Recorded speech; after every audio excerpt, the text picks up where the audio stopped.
And it's like, we're girls. We had to do our makeup. Oh, and it's true. It's true. It's true. You know, we want to make sure we look nice for everybody. That's right. You know, we're not brushing our teeth on camera.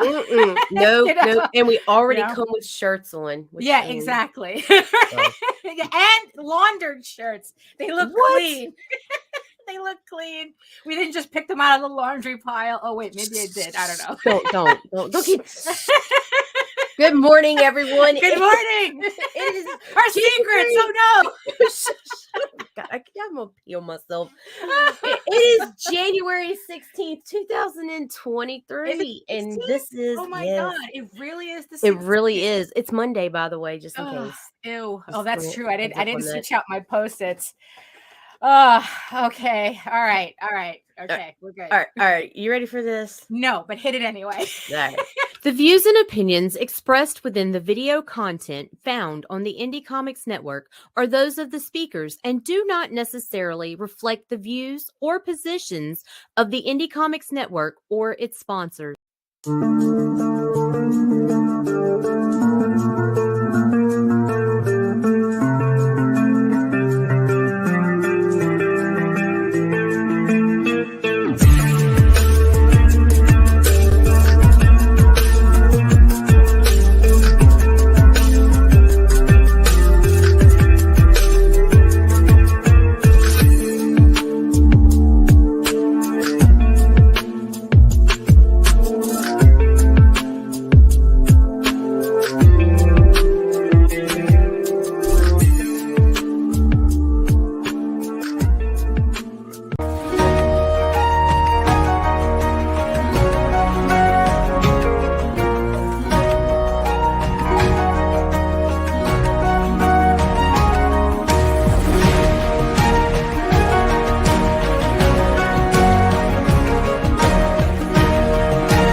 All right, I think I got everything set up on one bump. Hello, everybody.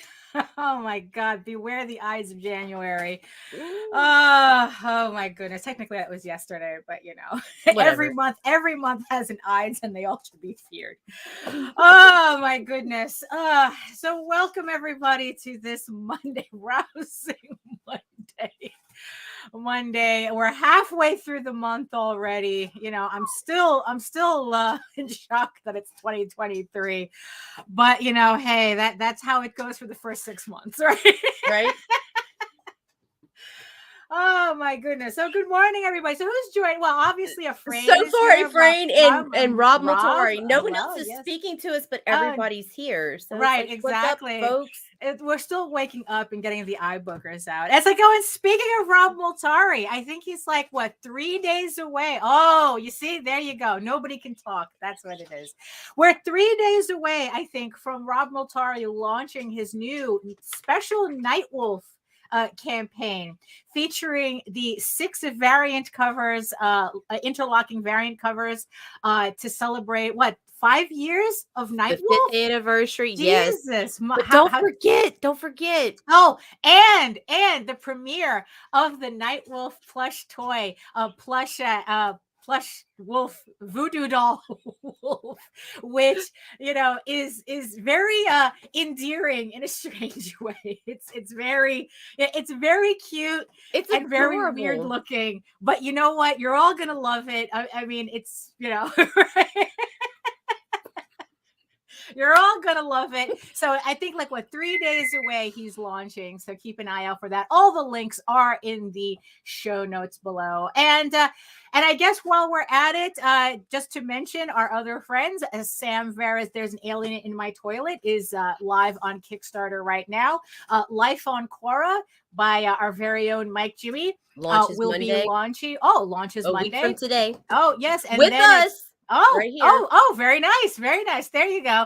And then we also have Sunrise Blossom by Nina Amberline, which is also on pre-launch right now. And our very own JD Calderon, who of course is, it's like, just because he fulfilled a campaign doesn't mean it's too soon to start another one. And he also has On the Wings of Deirdre, Oswald Chronicles campaign on pre-launch. All links are in the show notes. In the link trees in the show notes, they'll be popping up in the chat. You'll find them on. Make sure you check out the Indie Comics Network promotions page. They're all over that. Right, just in case everywhere. I missed anything. It's like there's going to be links to everything somewhere. So thank you everybody who's showing up, just groggily showing into the chat right now. And yes, and I see you, the 10 people next to my giant eyeball on the screen, the StreamYard screen. And remember, if you are joining us from Facebook, if you are joining us from Twitter, come on over to YouTube. Join the sexy people in the chat. It's a lot more fun to chat and a lot more direct to chat with us here on YouTube. So make sure you hit like, subscribe, all the buttons, all the notification bells, so that you get notified whenever any of our shows go live. And I guess official introductions all around. Hello, everyone. My name is Daphne Lage, and I am a cartoonist, illustrator, and comic book artist from New York. I have been self-publishing comics since 1992. And if you noticed my beautiful trailer at the beginning of the show, I am known for the furry fantasy adventure Tall Tales, this time with the Peacekeepers, now in pre-launch on Kickstarter as well. Again, links in the show notes below. The Peacekeepers collects the entire 3-issue miniseries that in a 1-volume one-shot, essentially. So you get a complete story in one campaign for a change by me. So there you go. And also, I am known for my medieval fantasy soap opera drama, Eagle Raven, Heir of the First Unicorn, which returns to Kickstarter late spring 2023. So keep an eye out for that as well. And marvel at this beautiful variant cover by the one and only Jaden Lanning. Oh, she's got your postcard sketch ready too. Very nice. I can't get enough. I can't get enough of it. I mean, really. So yes. And in the meantime, you can read both my comics online at Tall Tales, TAILS online.com, and eagleworks.com, EGOWORKS. And as I said before, you can check out all my videos on how I make my comics here on YouTube at my channel at Daphne Lage Art, which also simulcasts through the Indie Comics Network. And to tell you more about that is the woman sitting right here, boss Nita. Take it away. My name is Nita Lanning. I'm a writer, vlogger, blogger from Southeast Louisiana. I am the Blue-Eyed Savage and Mouth of the South. I am a shit poster and nemesis of Chad Perkins. Oh, no. Who I put in timeout for no reason whatsoever. It was reflexes. I couldn't help myself. Every time we see Chad, she goes timeout. All right, just stand in your corner. Go stand in your corner. But I just got here. Just go stand in your corner. Oh my goodness. So so I had a busy weekend. Hey Allison. You obviously your cold is finally going away because you It's kind of weird definitely though. I yeah. feel like all the congestion is finally draining out. I can finally breathe, but the problem now is it has made me extremely nauseated. Like Right, everything is going to my stomach and it's right, awful and disgusting and right. gross but I am better. Right. Yes. No, you definitely sound better. You don't sound like your head is full of cotton. So yes. Right. There you go. Exactly. Go stand in your corner. It's the Chad Perkins Memorial Corner. Oh my god, It has a plaque. memorial. Oh It gosh. has a plaque and everything. you know. Oh my goodness. For me, it's like, what's funny is that now it's like the cat also now has a cold too. So I have to keep Oh that's great. another thing that I have to keep an eye on. It's like we had a medical emergency with the cat last week, and now he's back, and now he has It's a good. It's cold. something he picked up at the clinic. No, absolutely. My sister Oh says that god, it's that really sucks so typical. bad. It's pretty typical for cats when they have like a traumatic hospital experience and they end up with a slight upper respiratory issue a week. She goes, just keep an eye on him. It's like in about a week it'll be gone. So, it's just weird hearing a cat sneeze all the time. It's just, it's just kind of weird. Um, so I guess it's the season for this kind of thing. So let's see. So what else did I do this weekend? Oh, I finally crossed out another thing off my to-do list. I finally finished the short story that I was working on. It's another Eagle Raven short story that I'm probably going to have ready for the issue 6 campaign as a stretch goal. The only thing though, I kind of have to postpone getting it flatted right now until my financial situation kind of settles a bit. So, Right. a cat with sniffles is expensive. But at least the story's done. I have the inks done. It is a short story. It's only 6 pages. Oh, no, 8 pages. It was 8. It's only 8 pages. So if worse comes to worse, I guess I'll just end up flatting it myself. But, but it'll definitely I'll definitely have it ready for the issue 6 campaign as a stretch goal. So that got crossed off my list. It's like, talk about it, a high that I love chasing is being able. So now I only have one commission that I have to finish off this week, and then I have the rest of the layouts for Eagle Raven issue 8 that I have to complete as well, and that will complete my to-do list that I was supposed to have done 2 months ago. But hey, what's time? Yeah. you know but so far, it's like I think in the general scheme of things, my schedule seems to still be on schedule, so I'm happy with it. Looking forward to completing the volume 2 of Eagle Raven, and it's like, and every step is just closer to that. So also I spent the weekend scanning in sketchbooks, which was very interesting to do. What's really funny was that I'm not a person who ever liked doing, putting drawing in sketchbooks. It was a habit that they tried to cultivate in me back at when I was going to the School of Visual Arts, like, or even at Art and Design, high school.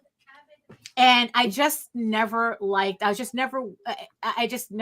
doing it. I don't know why. It's just like, I don't know. It's just, I just couldn't get into the habit of it. And I hated drawing in public.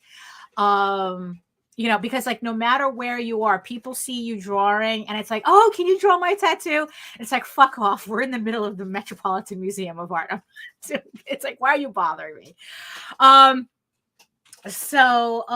never really cultivated a like for drawing in sketchbooks, but these particular ones were pretty interesting because it really did show how my mentality changed when we went on lockdown in 2020. It's like starting that March 2020, and like most of the sketchbooks that I was scanning in was from that period. It's like it was just really funny to see how it's just like, oh, now I know what a sketchbook is for, and it's like, and I really wanted to just back everything up and to have an archive of it.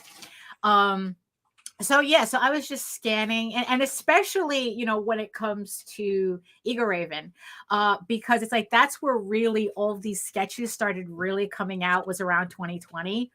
And I realized that I had started working on that book a lot earlier than I thought. And it was just really funny to see like those starting sketches of when I was like working on the script, and then the corresponding sketches that I was using as notes. And and just seeing how quickly my art evolved from that like around like May 2020 to now. And it was just like, dang.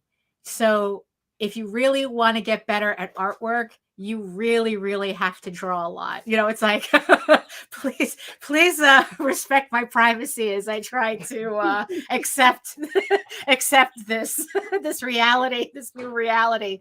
It's like, oh, if you want to get better at drawing, you have to actually draw. So it's like, oh, who knew? And it's just, and it's just really funny how it's like that like there was a reason. It's like I kept saying that that it felt like I haven't drawn as much. I've drawn more in these past 3 years than I felt like I have in the last 20. And looking through these sketchbooks, it's like, wow, that's why. I mean, it's like every little corner. It's like, I guess it's like with nothing else to do, right? We couldn't go out. We couldn't do anything. All I could do is just fill in these sketchbooks. And that's exactly what I ended up doing. And it was just really funny seeing the timeline, because this is the funniest thing, because it's like, I'm the type that I don't date my work. It's like, I'm just sketching, and it's like, and at the moment, I'm not worried about when I'm doing it. Right. But now that I'm looking back on it, I kind of regret not putting dates on it. The only date that I absolutely know for sure was when I first drew Loki. And that was January 9th. Bitch has a birthday. January 9th is Loki's birthday. I literally have the sketch. It's like I looked at that and I knew exactly the day that I drew that sketch. So everything, so when I was scanning in these sketchbooks, everything was kind of like, okay, all this artwork is pre-Loki, all this artwork is after Loki. So it's like, okay, so I know for sure that all this like one particular sketchbook was definitely from 2020, right? And it's like, and then it's like, once I hit Loki, that was 2021. Like that's when that bastard popped into my life. And it's like, okay, now everything after this. Well, yeah, I mean, it's crazy how that works. It's like, wow, you mean if we keep repeating something on paper? So it was just really funny seeing that timeline. And also it's like, especially when it comes to the doodles, because the doodles were a little bit more time specific. So to actually like know, to remember, okay, when I did this doodle, this was going on at the time. And when I did this, so it's like, I kind of had a timeline that way, right? Depending on what the characters were doing in the drawing. It's like, oh, I remember this. So it was just, so it was just really funny scanning in everything and getting that kind of like this weird historical narrative that I didn't realize that I had. But it's like, yeah, so sketchbooks, great. They're great. I highly recommend. You want to improve what you're doing, you have to do it over and over and over again. Go figure.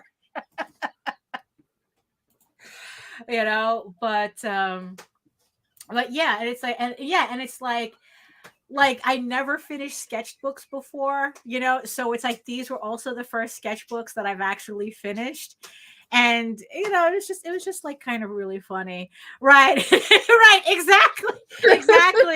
Exactly. That's exactly what happened. This is where I got pissy at Disney. It was on this timeline. This is where I got pissy at Disney. But doesn't that happen to everybody? There comes a point where you get pissy at Disney and your style changes. Oh, and speaking of styles, the first lawsuit against AI art has now hit the market.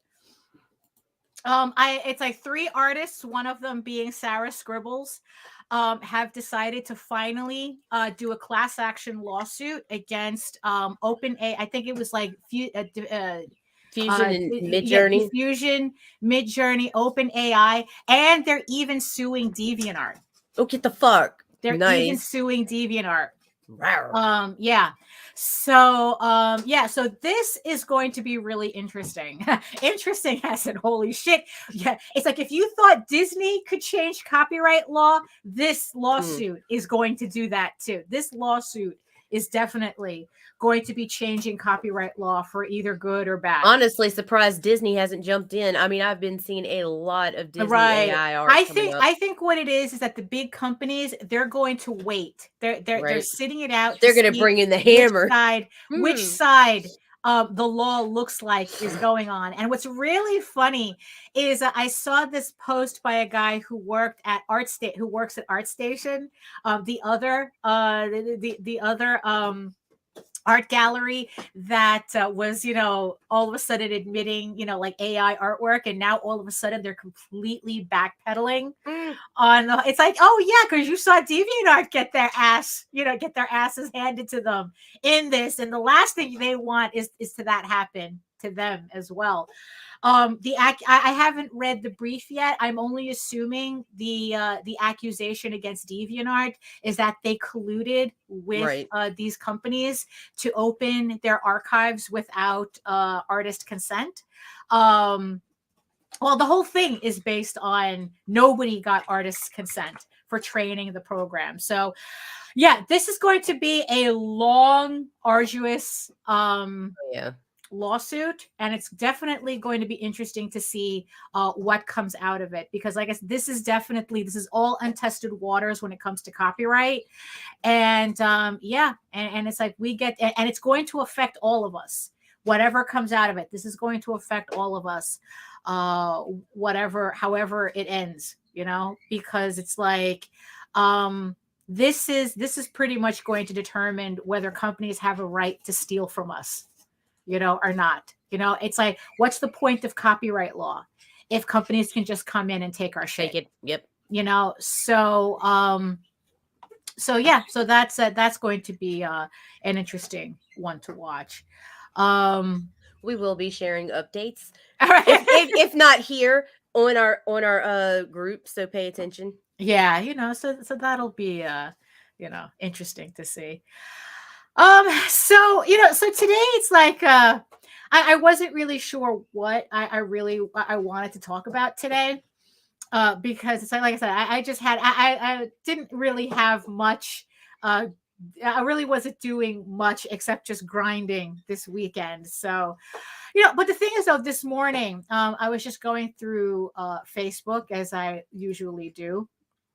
And this on one of these other groups that I'm on, this one is a private group, so it's not like I can point anybody to it, but they're going to do a session, and they were asking questions about audience building.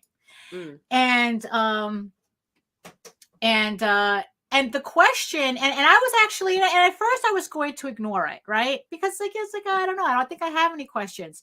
But then I had a question. It's like, wait a minute, I really do have a question about audience building. And, and here is the question that I posited. So hopefully, like later on today, tomorrow, I guess like the answer session is going to be tomorrow. So I'm going to see if tomorrow, they picked your question. Yeah. So this is the question I posited. How do I know whether I've exhausted all my leads on social media and Kickstarter? I have been at a loss recently as to where else I can go to help grow my audience. I've even tried to up my Facebook ads budget, but that only seemed to attract trolls. So I stopped before it got too expensive for nothing, which really those ads It that really I bought, did. it did absolutely nothing for me except give me grief. I tried to cultivate new groups and my Kickstarter audience, but I just seem to be churning what's already there instead of expanding.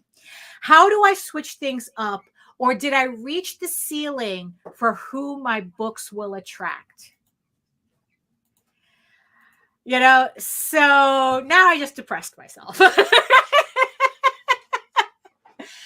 But I'm pretty sure that this is something, I guarantee that this is something that everybody, all of us who've done Kickstarters, make comics, even if you haven't done a crowdfunder, you go to conventions or whatnot, this is a question we're always asking ourselves. You know, it's like, you know, did we hit our ceiling, or are we just not finding our audience? We just haven't found our audience yet. Now, here's the thing. We do have an audience. I know for a fact I have an audience of definitely 73 dedicated backers. So judging from my last campaign, so I know that. You know, but I've looked at other books that were similar to mine. You know, I mean, Unicorn Vampire Hunter comes to mind, you know, and this, you know, and other books like it. And their audience is obviously so much, well, they're larger than mine. It's like, you know, their Schwartz is bigger than my Schwartz. You know, it's like, you know, so the thing is, it's like, so, you know, especially with Caleb, you know, I was like stalking him for a bit, trying to find out, okay, where's your audience? You know, and what it just turned out is like, which I saw it ironically in an interview on the same forum, where he was saying that he built his audience on Kickstarter.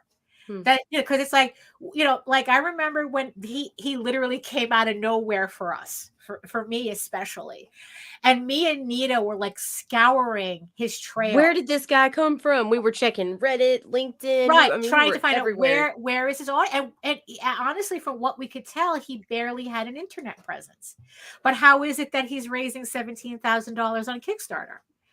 You know, so in this interview, one, he outright admits that the gimmicky name certainly helped, you know, Unicorn Vampire Hunter, right? Which is where the whole medieval unicorn Viking slut joke came from.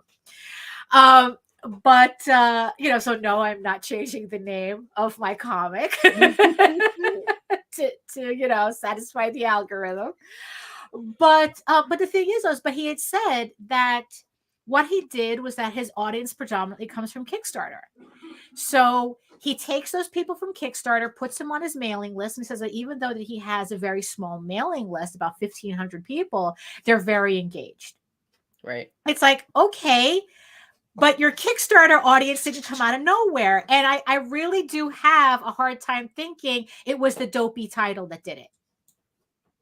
You know, that all it took, you know, was just everybody to laugh at the title and go, oh yeah, I'm going to back this book. And before he knows it, he has 1,500 people backing him consistently, you know? So, you know, so my question is that where did the Kickstarter audience come from?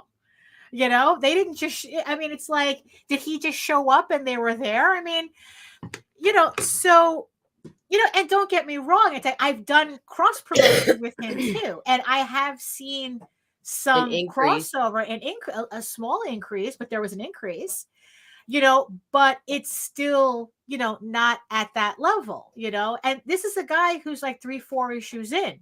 I'm hitting issue 6. You know, I'm going to be hitting issue 6 in spring, you know, and I'm at 174 backers. You know, it's like, you know, it's like I had to put out a trade to make 8, you know, and you know, the last issue 5, I did like literally $5,000. You know, that's what I ended up getting back. I think we did 5.3. You know, so yeah, so that was in the end I had to posit that question. It's like, did I peak? or am I not finding where the audience is? It's like, am I not seeing? Or is the audience just a slow growth sometimes? I mean, you've got to factor that in, because there are people who don't change up. They just keep doing the same thing with persistence. Right. Persistently posting in Facebook, persistently going to groups, and on, hit the fucking show junkets, and doing the same thing. And you see them, they're still growing, they're moving. It's just maybe not as fast as they want to be. Right. It doesn't mean you've peaked. Don't like write yourself off like that. Or, I mean, it's it's a concern. It's a concern. It's like but then again, it's like I am the late bloomer type, except when it came to puberty, but I was the late bloomer. But but the thing is, though, it's like there comes a time, there comes a point where it's like, am I doing enough? It's like, it's like, it's like, look, I appreciate every single person who supports me in my comics. Don't get me wrong. I'm not saying you guys aren't enough. I appreciate it. Even if you just retweet or just share my posts, I appreciate every one of you that does it. But the thing is, though, is like, we all have this thing that it's like, it's like, but is there more people out there who would like this?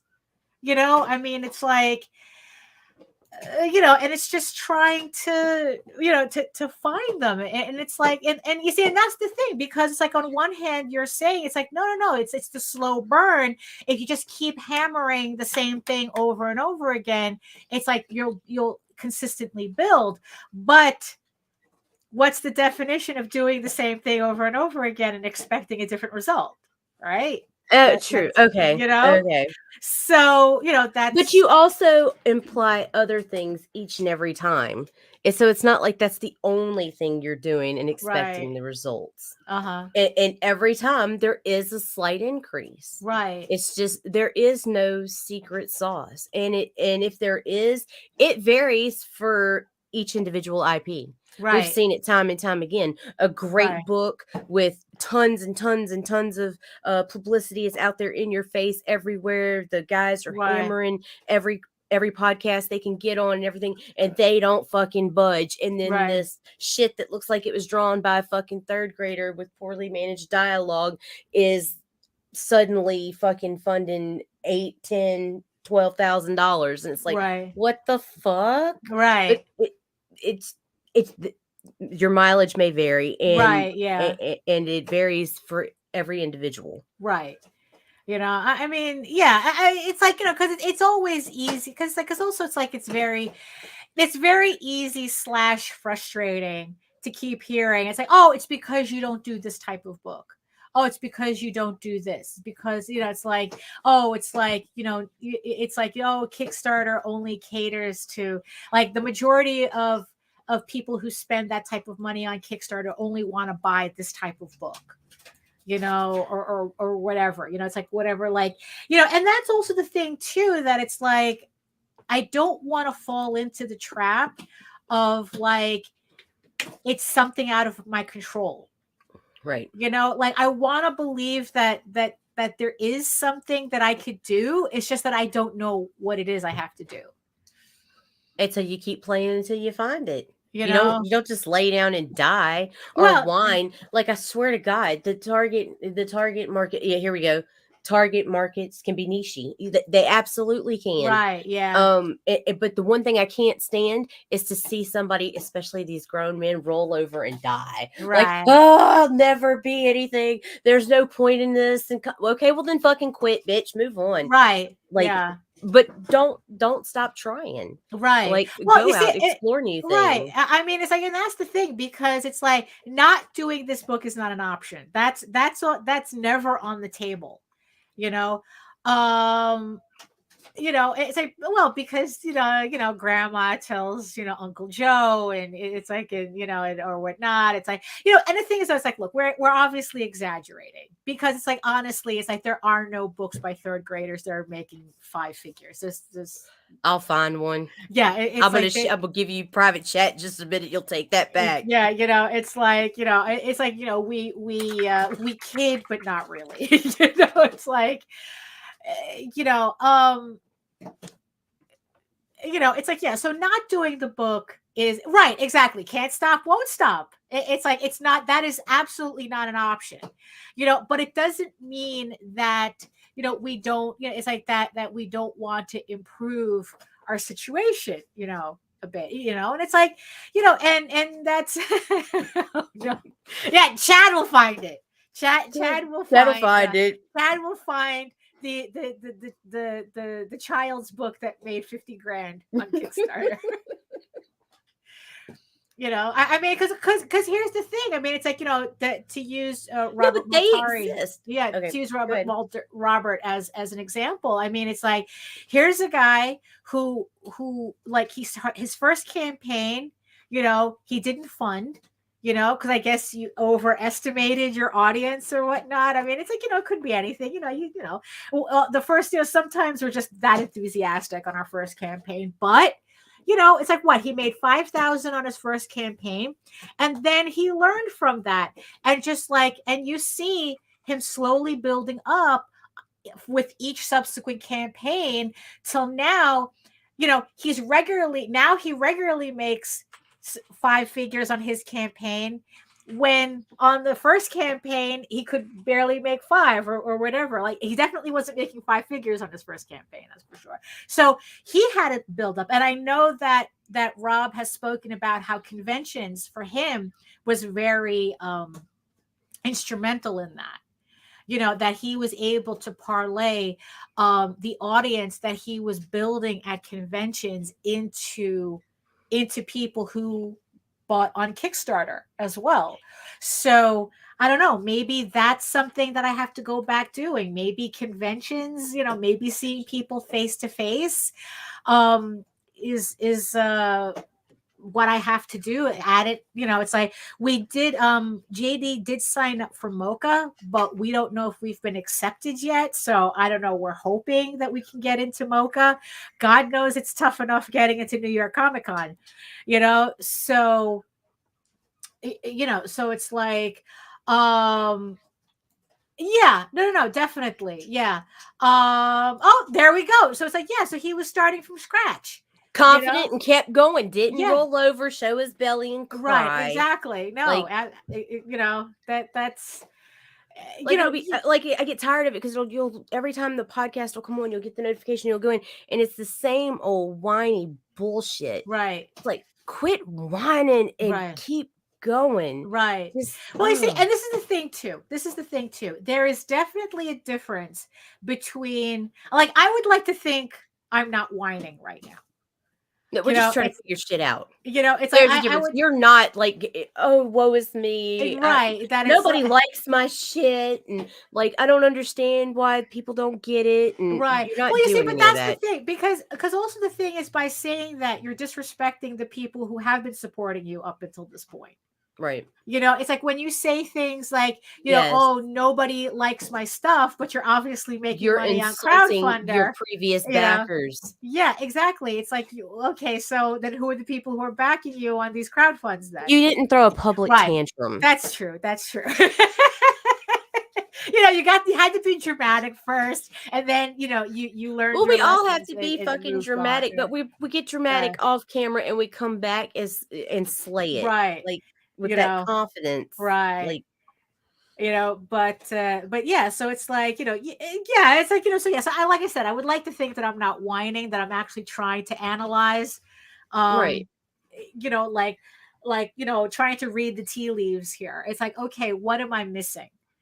It's like, it's like, is everybody hiding? Is there a rock that I haven't turned over that I should turn over? It's like, that tree stump over there looks suspicious. It's like, it's kind of like, it's almost like when I used to play Diablo, and you just start kicking barrels randomly just to see if the gold will come out. Right. And it's like, and sometimes that's what it feels like, that it's like that I'm just like, going over and I'm kicking barrels and opening up, but if you don't kick that barrel over and you don't open that fucking chest, you'll never know what was in there. Right. Yeah. It's like, I think there's a part where you're breaking open clay pots and stuff. And it's like, that's I love the sound effect that makes. By the way, totally random, but yeah, no, absolutely. I have it on my phone. I have when the gold pops out. I have that that sound on my phone for messages. Stay a while and listen. It's like,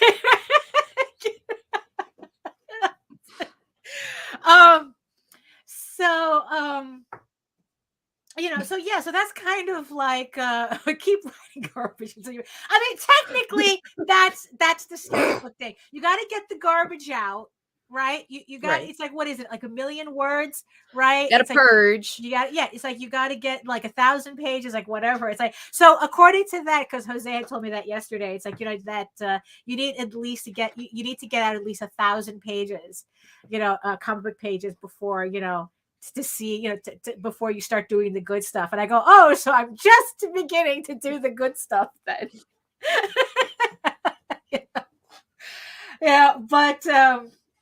But yeah, technically that's what you're doing. It's like, yeah, you gotta get everything out, and then like eventually everything starts to come together, right? It's like, and because it's just really, because going back to the sketchbooks, yeah, it was just really funny seeing those really, really rough, like first character drafts that I was trying to do, like to kind of update the characters. And it's like, it was just really rough. Like I kind of had an idea, but it wasn't like, it's like, I really had to grind on those characters for months before I finally kind of got what I was looking for. And even then they still changed after that. It's like, if you go to my your work needs to steadily evolve. Right. Exactly. Like if you go to my Facebook page, you go a couple of posts down, I have a couple of glow up charts.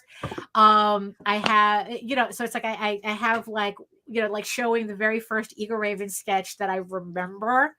That was when I was in Will Eisner's class, I think like in 90 something, 95, I think. I don't remember. You're making me do math. And then it's like the latest Eagle Raven piece that I did. And it's just like, it was just really interesting to see. And I have one for Daniel and I have one for Loki. And it's like, it's just really funny to see the subtleties. And actually, it's like, they're not really, it's like Eagle Raven is the most dramatic because it was the most years in between. Right. We're talking from the 90s to 2022. And with Daniel and Loki, they're more like, we're talking about months. The differences the characters are in months, because pretty much that's how much time I spent on them. And so the differences are a lot subtle. They're a lot more subtle between, but it just goes to show you, it's the little details at that point, it's the little details that begin to make the character. So so I was having a fun time putting those together. And it's like, and the reason why I decided to change Loki originally he originally had dreads, and I changed it to braids because I cannot stand the idea of a white guy with dreads. It makes me want to vomit. Because those we all get it. You went on the Caribbean cruise. No, we all know white people do not get dreads. They get matted hair like a fucking dog. That's it. So it's like, it's like, it grosses me out, the thought of it, of a white guy with, so it's like, I had to. The Jamaican vacation's over, buddy. Go home and cut that shit out. I had to change it because I just couldn't stand my own character looking like that. So it's like, no, that's not, no. White people cannot have dreads, period. It's not a good look. It just means you're nasty. That's just what that means. It's not a hairstyle. It just means you're nasty. So, yeah, exactly. The master, yeah, exactly. And I had to cut out all the doohickey lines too. Yes. All the doohickey lines from there. Yeah, it's like, oh yeah, me and Will Eisner would get into it. It's like, stop with the doohickey lines. It's like, shut up, old man. It's Todd McFarlane. You don't understand. You don't understand the utes. so stupid. Gosh. I was so stupid. Oh my god. So yeah, so that's kind of like the question that's kind of been bugging me this morning. It's like, where'd the audience be at? And yeah, because that's the thing. It's like, because also combined, your audience is gone now. There were a whole bunch of white dudes with dreads. I know. I lost them all. Sorry, dude. Get those mats out, and we'll talk later. So it's it's just the audience. So my non white people with dreads audience.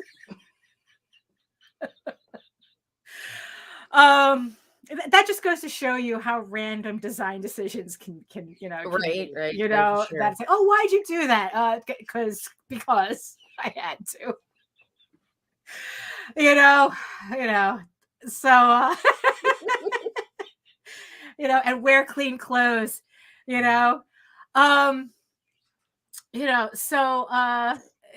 the audience, yes, finding an audience, especially when combined with what looks like to have to clarify, because look, I have to admit, for a split second I was sitting here imagining Alison with dreads. It's like, that's what I was talking about.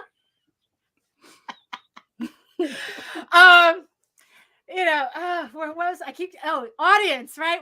Okay, so audience. Especially when combined with a lot of people have been saying that there's been a slowdown on crowdfunding. That no,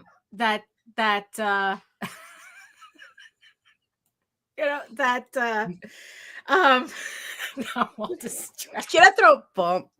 Yeah, throw a bump, and I was like, if this bump does not play, you guys let us know, because you have to fucking see this bump. Right, it's important. Yeah, it's so important.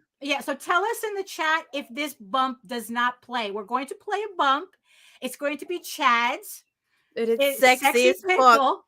Okay, so tell us if you see the sexy pickle. If you see the sexy pickle, say sexy pickle in the chat. If you don't see it, tell us you do not see the sexy pickle in the chat. So you ready? There you go. So okay, all right, we got an assignment for everybody.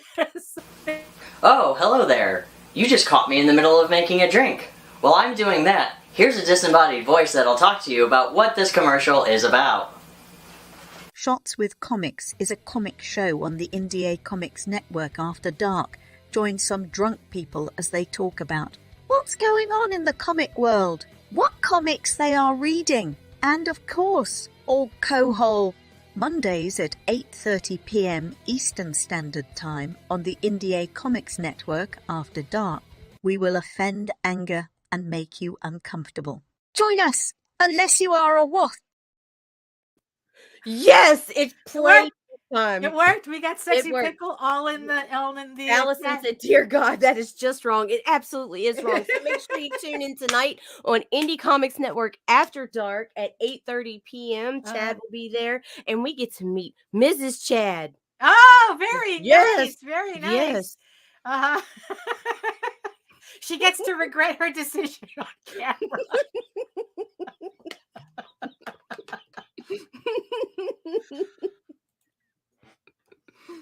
Good, so at least it works. Yes.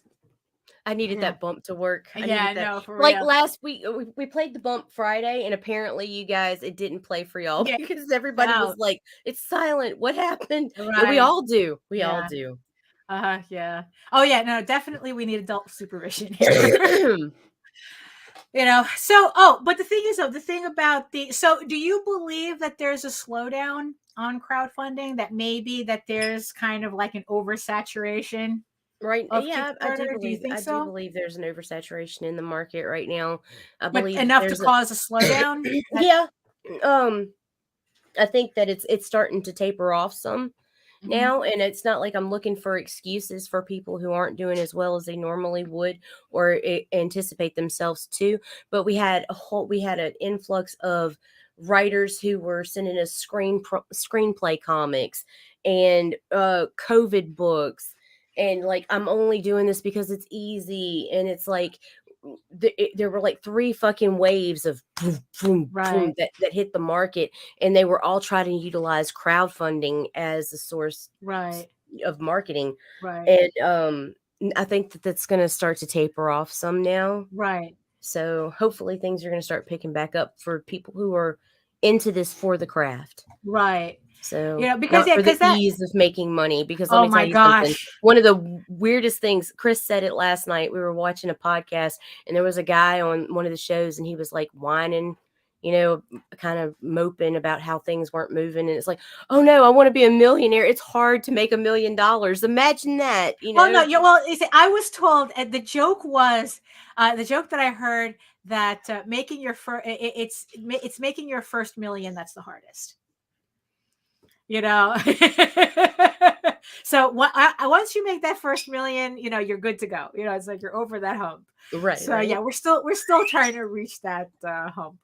You know, it's like, yeah. I mean, no, for real. I don't understand anybody who says, "Oh, this is easy." Easy compared to what?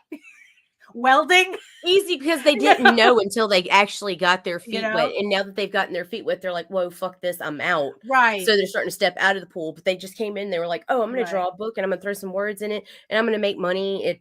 It's going to be easy because I can't go out. I can't do this. I can't. So this is going to be how I make money. And it's simple. And guess what? They're learning it's not. So you had brought up something that I wasn't even thinking about, that it's like, okay, so we have like these waves of people. So now, so the thing is that you're seeing these people kind of like weed themselves out once they realize it's a lot harder than. Right.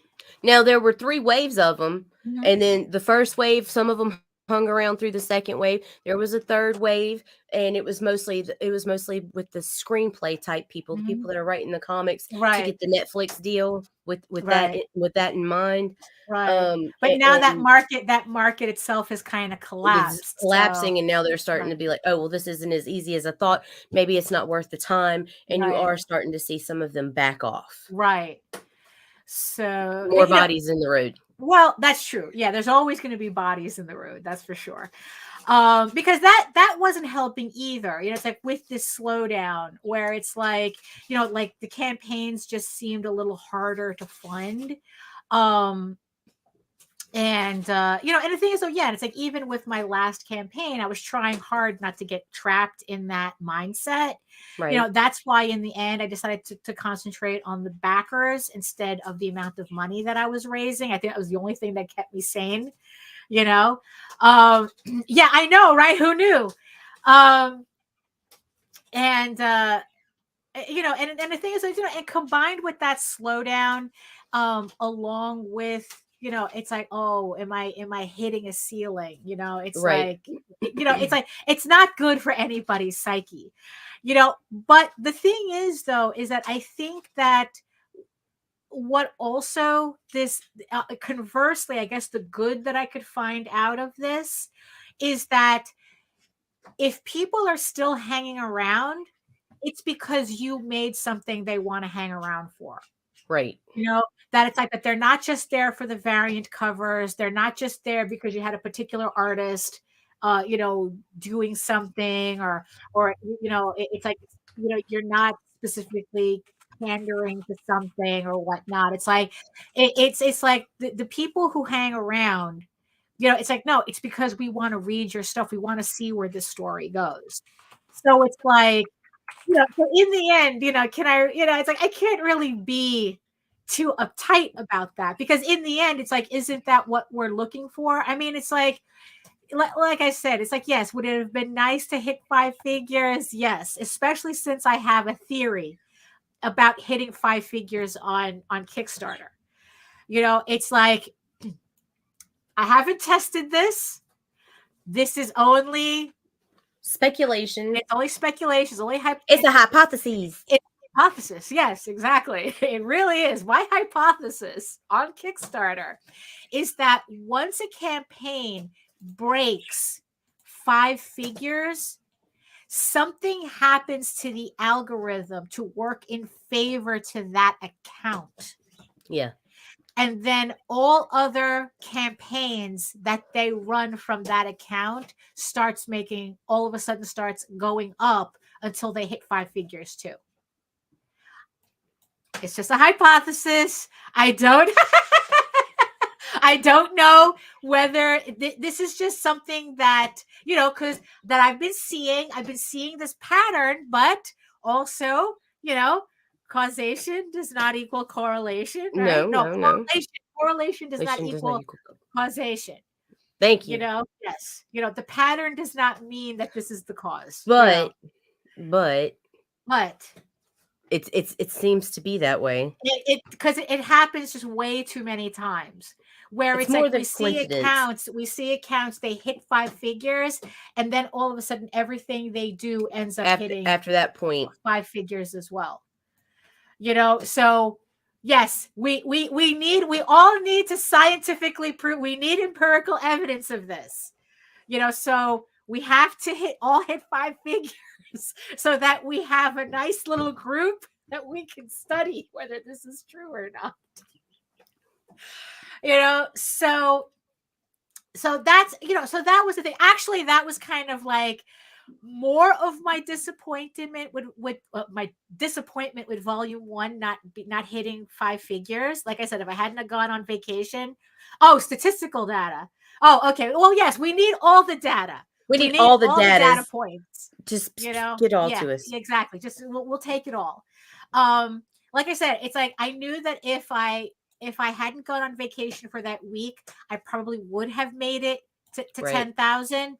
But looking back, no, I needed that. One, I needed that vacation, and 2, I was actually more disappointed at not being able to test that hypothesis rather than actually making 5 figures.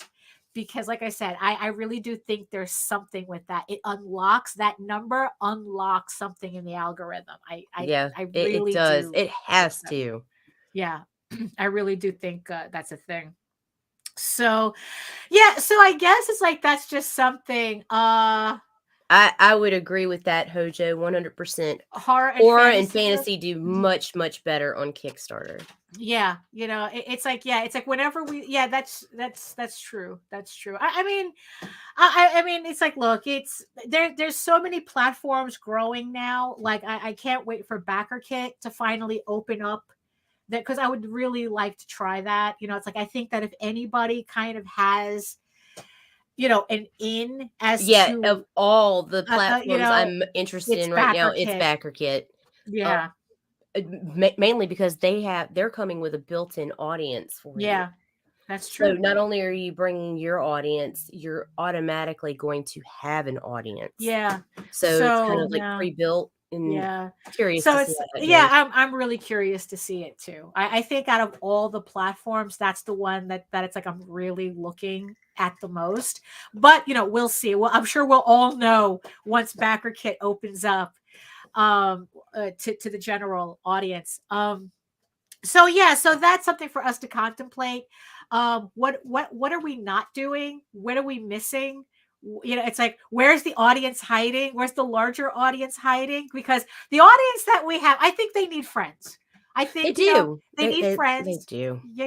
So it's like, we're just trying to find more friends for the audience that we have already, so that they can share their love of your book with other people. So it's like, so it's like, I think that's more what we're doing. It's like, so where are they? I'm trying to find out where they are. Where are you hiding? I know you're out there. So yeah, so that's kind of thing. It's like, are we just churning, or is it a slow burn? Is it a combination of everything? It's a combination of everything for everybody. Like, and then sometimes even luck and timing factors in. That's true. You just have and who you know and who you knew at the time, right? And there's so many factors. Don't give up. Be persistent. If you have a good quality, never give up. Never surrender. But it's like, I guess it's like, because in the end, see, that's disappointing. Well, it's like, I think it's going to be, who knows? Maybe backer kit, it'll all come out in the wash. It'll just be the same thing as Kickstarter, but it's like, who knows? That's the thing. We won't know until we get that influx of audience and people moving, like more people trying out comfortable using the platform. Get it backer kit and stuff. So I don't know. You know what? It's like, in the end, it's like with anything, your mileage may vary. It's all trial and error. Yeah. Oh my God. And boy, really is it a trial. It is a trial. But you know what? It's like, I think that's what separates us from them, I guess. From the people who just want to do it because they think it's easy. From the white boys with dreads. From the white boys with dreads, yeah. It's like I think that's, it's like, this is what separates us from the people who just look at this. It's like, oh, this is easy. It's like, no, it's like, you're either in it or you're not. Right. You're either dedicated or you're not. This isn't a hobby. It's like, even if you're running it as a hobby, there's a certain seriousness to it that you still need in order for it to function. Even if you're just putting out, a book whenever you feel like it because you're busy working, a job, just another job, an outside job, a non-comics job. It's like, you're still doing it. It's like, there's still a dedication to the craft. It's like, you're not just doing it because you think it's easy. Oh, it's a cute little thing to do that I'll do for a couple of issues and then move on to the next hobby, move on to macrame or something. I don't know. It's like, I don't know.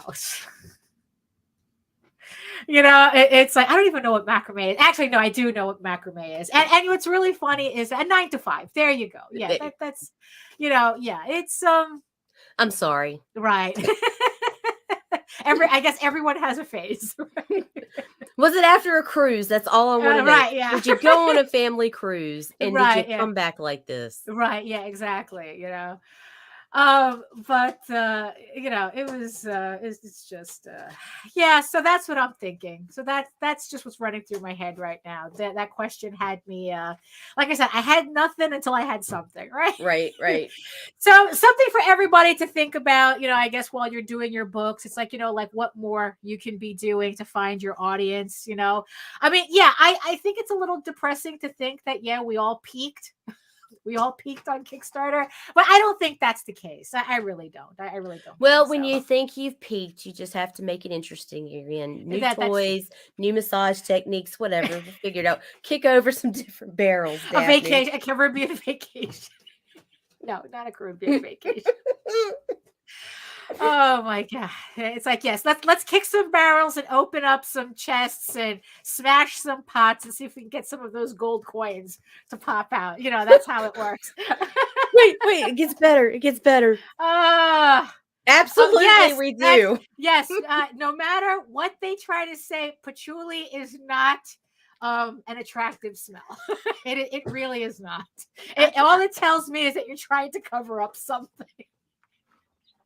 That's all that tells me. I was going to argue with you, but then I do use it to try to cover up something. Right? Yeah. There you go. Yeah, that's that's kind of it. But yeah, okay. So like I said, let's kick over some pots and barrels, and open up some crypts, and and find the gold. And listen.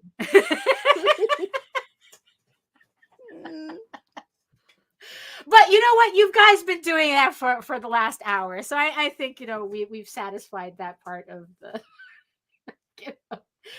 Oh my goodness. So thank you everybody for hanging out with us in the chat. Do you have any last thoughts about this before we go, Nita? I'm good. I'm good.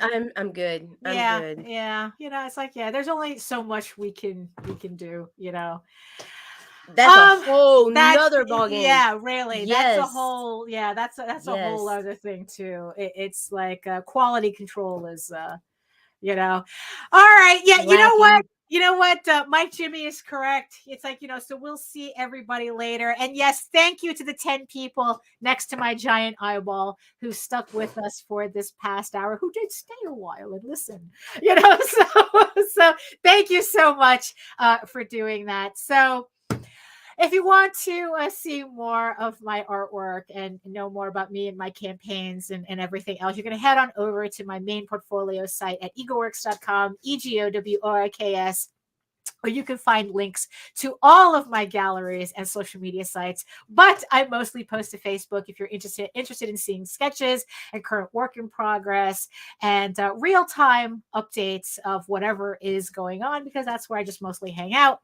And remember that you can head on over to YouTube where you can watch my videos and my weekly live streams every Wednesday from 4 to 6 p.m. Eastern. And remember, it's Daphne Lage Art, Lage, which also simulcasts through the Indie Comics Network. And also remember that you can read Eagle Raven, Heir of the First Unicorn in its brand new Kickstarter edition on my website. It updates every day. So if you want to try reading it for free before you make a decision to support the campaign, you can check it out there. You can also download a free PDF of the first 16 pages of the issue if you're a little bit more impatient. So you can, either way, you can check out Eagle Raven for free on the website. But if you prefer your fantasy to be more of a furry Lord of the Rings adventure, you can follow the link down to Tall Tales Online. That's TAILS, and read the first 20 issues of Tall Tales for free. So there you have it. Thank you for joining us at the end of this Monday, already mid-January. And in the words of the ancients, because even they can't believe it, eat your food, moisturize, mind your business, and do the work, because when you actually do the work, you never have to fake any of your accomplishments. Oh shit! Shit! What, Nita? What? Your Deckard cane is hot. My what? Your Deckard cane. Oh, stay a while and listen. Oh my Jesus Christ, Daphne, God, you're the one doing it, asshole. I know, for real. Are you ready to get out of here? Yeah, let's do it. I'm tired, man. Later, guys. Bye.